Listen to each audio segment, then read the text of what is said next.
কেন? বিচারের আগে বাংলার জমিনে কোনো নির্বাচন হবে না।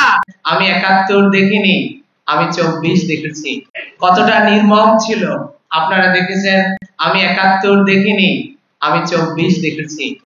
কতটা নির্মম ভাবে মায়ের সন্তানদেরকে হত্যা করা হয়েছিল, কিভাবে সিআরপিসি লঙ্ঘন করেছিল, কিভাবে ১৪৪ ধারা লঙ্ঘন করেছিল, কিভাবে মানবাধিকার লঙ্ঘন করে মায়ের সন্তানদেরকে পাখির মতো হত্যা করা হয়েছিল। আজকে কোথায় সেই মায়ের সন্তানদের হত্যার বিচার? ৬ মাস হয়ে গেল, আমরা কি বিচারের ন্যূনতম কিছু দেখতে পেয়েছি?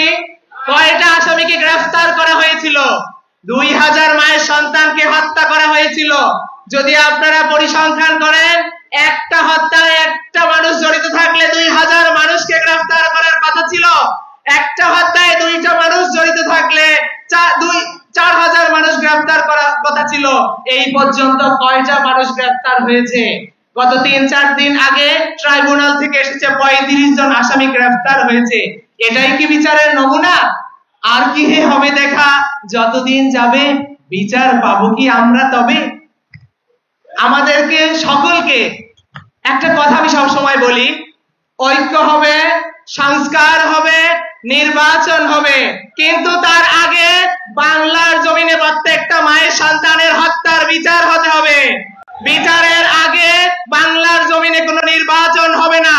নির্বাচন দেওয়ার জন্য, কাউকে ক্ষমতায় যাওয়ার জন্য এতগুলো মায়ের সন্তান তাদের জীবন দেয়নি, এতগুলো আহত ভাইয়েরা তাদের অঙ্গ দেয়নি, এত রক্ত ঝরেনি। আপনাদের ক্ষমতায় যাওয়ার এত লোভ কেন? আমি বলতেছি, আপনারা চোখটা বন্ধ করে দেখেন, সেই পরিবারদের কথা চিন্তা করেন, সেই ম্যাসাকারের কথা চিন্তা করেন। ফেসিবাদ যদি থাকতো, ২৯-এর আগে কোনো নির্বাচন হতো না, বা ২৯-এও নির্বাচন হলে কে ক্ষমতায় যেত তার কোনো সম্ভাবনা ছিল না।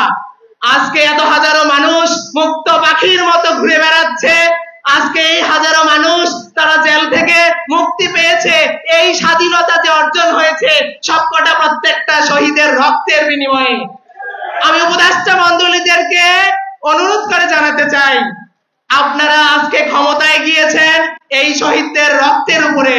প্লিজ আপনারা এই শহীদদের রক্তের সাথে বেইমানি করবেন না, জাতির সাথে বেইমানি করবেন না, বিচারের দিকে দৃষ্টি আকর্ষণ করেন।